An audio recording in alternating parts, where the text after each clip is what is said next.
I'm dating him for experience. You're who I'll marry someday, she said like it was logical. So I wished her good luck. Now she's blocked by both of us. Hey viewers, before we move on to the video, please make sure to subscribe to the channel and hit the like button if you want to see more stories like this. Thanks. I used to love the way Qley's mind worked.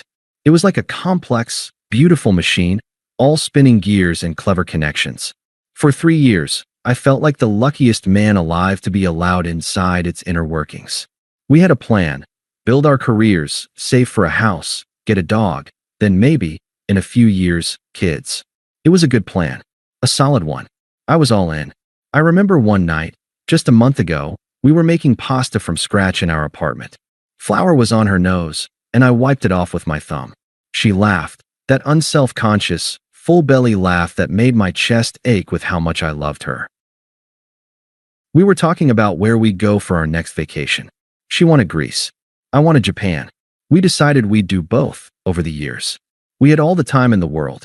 That was the memory I clung to when things started to feel off. It was the phone, first. It became a third person in our relationship, buzzing with a frequency it never had before. She'd angle the screen away from me, a subtle tilt I probably wouldn't have noticed if I weren't so attuned to her. She started going to late yoga sessions, twice a week, coming home with a serene smile that didn't quite reach her eyes. I trusted her implicitly. It was Qley. My Qley.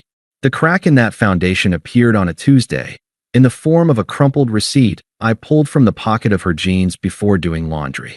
The Gilded Elm, a restaurant so expensive and romantic I'd been saving for 3 months to take her there for our anniversary. The date on the receipt was from last Friday, the night she'd told me she was working late to help a colleague with a project. A cold knot tightened in my stomach. I'm not a jealous guy. I believe in communication. So that evening, after we'd eaten a quiet dinner, I placed the receipt on the coffee table between us.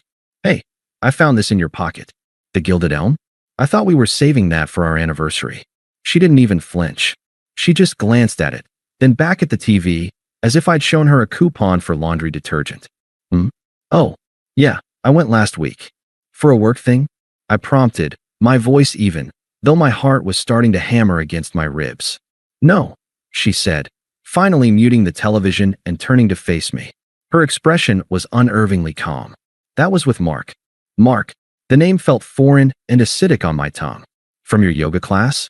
I didn't know you two were friends. A small, almost pitying smile touched her lips. We've been seeing each other for a few weeks now. It's been really enlightening. The room seemed to tilt. The air grew thick, hard to breathe. Seeing each other? I heard the dumbfounded shock in my own voice. Qley, what are you talking about? We're together. You and me. Exactly, she said, as if I'd finally grasped a simple concept. And we will be together. Forever, I think. But Alex, be realistic. She leaned forward, her eyes earnest, as if she were explaining a difficult math problem to a slow child. You're the one. You're stable, you're kind, you're husband material. You're my future. But I'm 26. I have needs you can't fulfill right now. I need experience. I need to know what else is out there before I settle down for good.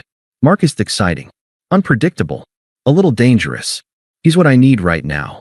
I stared at her, my mind scrambling to process the sheer, audacious cruelty of it, packaged as logical life planning. My love, my commitment, our shared future. It was all being neatly filed away under long-term asset. I was being benched so she could play a few more exhibition games. She must have mistaken my stunned silence for comprehension, because her smile widened, becoming almost triumphant. She delivered the line that would sever my reality from hers, spoken with the serene confidence of a philosopher stating an irrefutable truth. I'm dating him for the experience. You're who I'll marry someday. She spread her hands, as if the elegance of it was self-evident. It just makes sense. The gears of her mind, once so beautiful to me, had just ground my heart to dust. For a long moment, there was only the sound of the blood roaring in my ears. I looked at the woman I had loved, the woman I had envisioned growing old with, and I saw a stranger. A cold, calculating strategist who saw people as resources to be managed. The love I felt didn't shatter. It evaporated, leaving behind a vacuum of absolute, crystalline clarity. The confusion, the pain, the betrayal. They were all there, swirling beneath the surface. But something stronger rose to the top, a profound, unshakable sense of self-respect. I would not be a placeholder. I would not be a part of this plan. I stood up. The movement was calm, deliberate. I didn't knock over the coffee table. I didn't raise my voice. I looked down at her, my face a mask of neutral detachment. I saw a flicker of uncertainty in her eyes for the first time.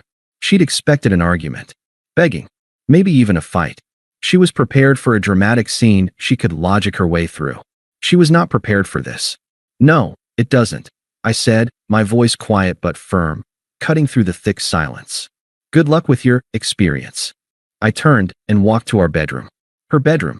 I opened the closet and took out my gym duffel bag. I didn't pack sentimentally. I didn't look at the photo of us on the dresser. I packed like a surgeon operating on his own life, with precision and a complete detachment from the pain. Jeans, t-shirts, socks, underwear, my passport, my laptop and charger, the important documents from the fireproof box. I left the sweater she'd bought me for Christmas. I left the books we'd read together. I left the future we'd built in that room. When I walked back through the living room, bag in hand, she was still on the couch, staring at me, her mouth slightly agape. The logic had failed. The plan had a variable she hadn't accounted for, my free will. I placed my key to the apartment on the counter next to the receipt from the Gilded Elm. Alex, she started, her voice losing its confident edge. I didn't look back. I opened the front door and walked out, closing it with a soft, final click. The sound was deafening in its lack of drama. In the elevator, I took out my phone. My hands were steady. I went to her contact, a picture of her smiling face that now seemed like a mockery. I tapped block this caller. Then I did the same for her number on my messaging app. I didn't delete the photos. I didn't unfriend her on social media. I just severed the lines of communication. It was the most peaceful, decisive thing I had ever done. I got into my car and drove to a hotel I'd booked on the way down in the elevator. I didn't cry. I didn't scream. I just felt the profound, empty silence of a future that had just been abruptly canceled. And in that silence, I knew one thing for certain. I was never, ever going to be anyone someday ever again. The first week in the new apartment was defined by silence. It wasn't the peaceful kind, not at first. It was a heavy, ringing absence that amplified every thought in my head. I'd wake up and for a single, merciful second, forget. Then it would crash over me again. The receipt, the calm explanation, the words someday. The pain was a physical thing, a cold stone lodged in my gut. I let myself feel it. I didn't fight the waves of anger, the pangs of humiliation. But I made a rule. I would not break. I would not unblock her number. I would not drive past our old apartment. I would not cyberstalk Mark.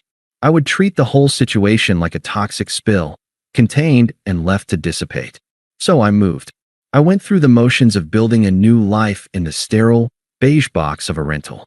I assembled IKEA furniture, the rhythmic tightening of screws a meditation. I stocked the fridge with only the food I liked. I left my shoes in the middle of the floor because there was no one to complain about it. The healing wasn't linear. Some days, the anger was a white-hot coal.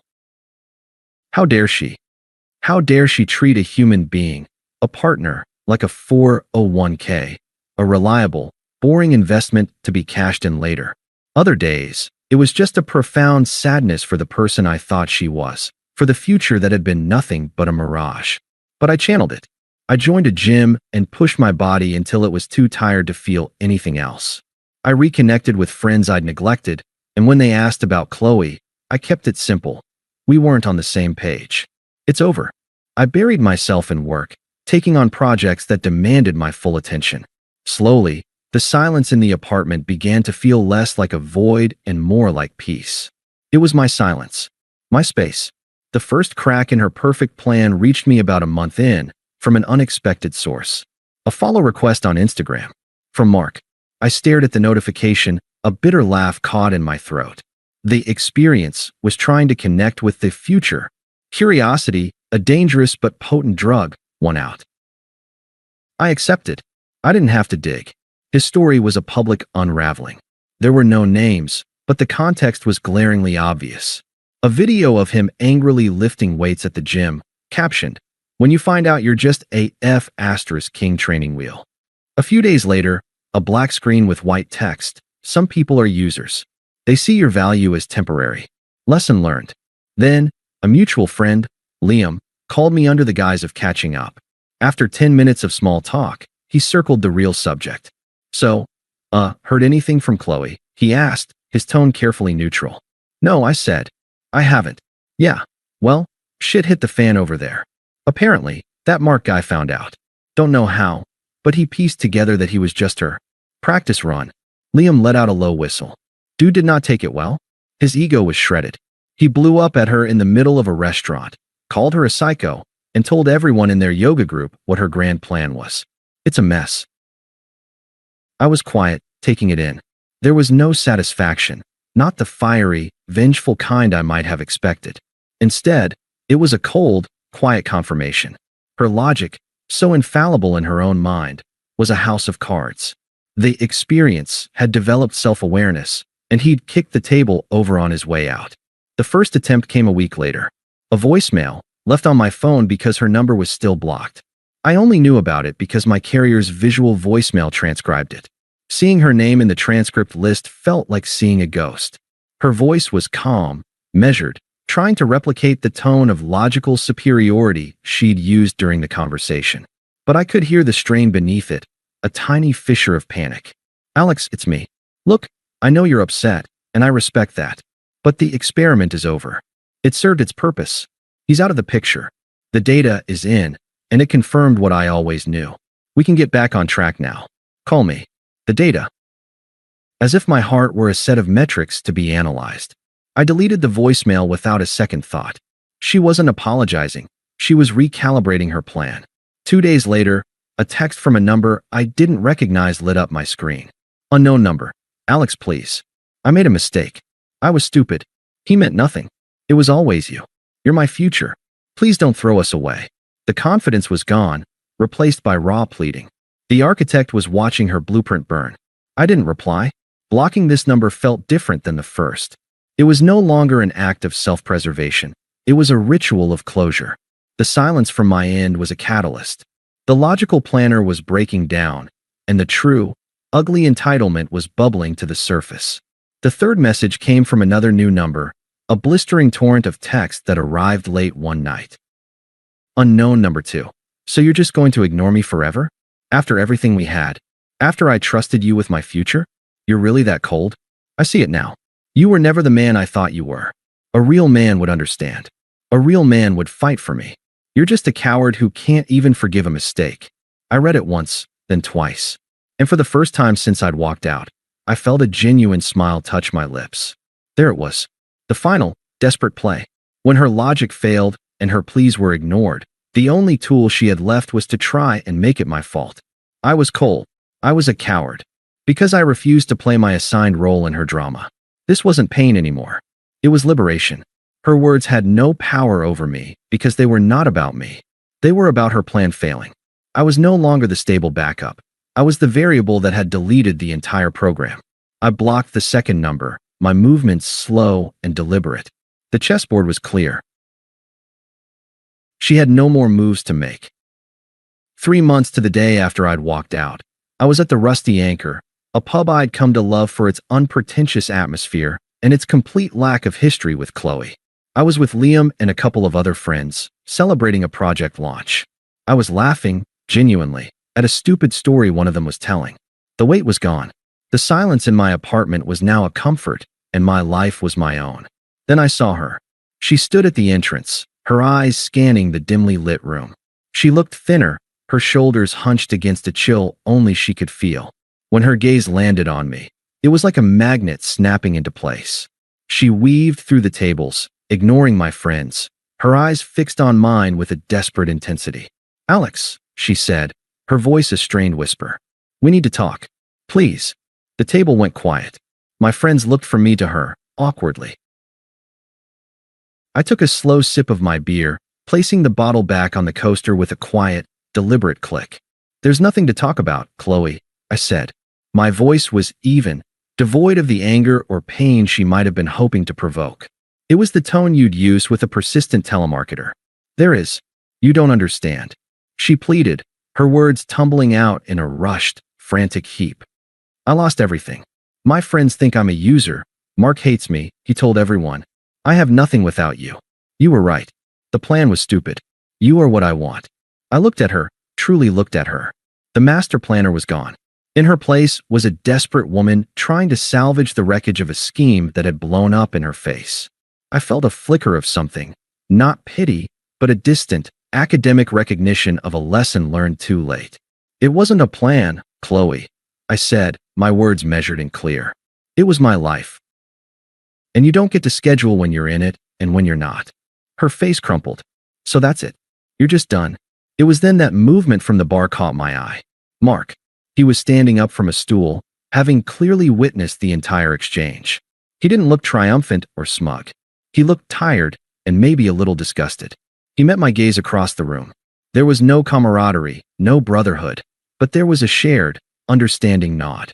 Two men who had been cast in roles in a play they never auditioned for, both now stepping off the stage for good. He gave Qley one last, contemptuous glance, then turned and walked out of the pub without a backward glance. Qley saw it. She saw the silent communication, the unified rejection from both the experience and the future. The color drained from her face. The two pillars of her grand design had crumbled to dust in front of her, and they had done it together. I stood up, pulling some cash from my wallet and tossing it on the table for my drink. I looked at my friends. I'll catch you guys later. Then I turned to Qley. She was shattered, a ghost of the confident logician from 3 months ago. My final words weren't delivered with venom or triumph. They were a simple, factual statement of my reality. I'm not done. I was done months ago, I said, my voice calm and definitive. Don't contact me again. I walked past her, out of the pub, and into the cool night air. I didn't look back. I didn't need to. The chapter was closed, the lesson learned, and my peace was intact. The fallout was swift and absolute. Liam told me later that Qley tried to spin the story, painting Mark as a liar and me as an emotionally stunted coward who abandoned her. But the damage was done. The story of her logical plan was too uniquely damning, too revealing of her character. Mutual friends, once sympathetic, now kept their distance. She had become a cautionary tale. About a week after the pub encounter, I was cleaning out my blocked messages list. There were a few more desperate, angry texts from new numbers I'd auto-blocked. I deleted them without reading. Then, out of a morbid sense of closure, I pulled up Mark's Instagram. I wasn't following him, but his profile was public. His most recent story was a single, stark image. A screenshot of his blocked contacts list. The top entry was Qley's name and number. The caption read, "Some mistakes you only make once." Blocked and deleted. On to better things. A slow, wry smile spread across my face. The irony was so perfect it was almost poetic. She had orchestrated this entire drama to have both the experience and the security. She had wanted to keep us both in our designated boxes, under her control. Now, she was blocked by both of us. I didn't screenshot it. I didn't send it to anyone. I simply closed the app. The satisfaction wasn't in her humiliation, but in the quiet, symmetrical justice of it all. Her plan had not just failed. It had backfired in the most hilariously literal way possible.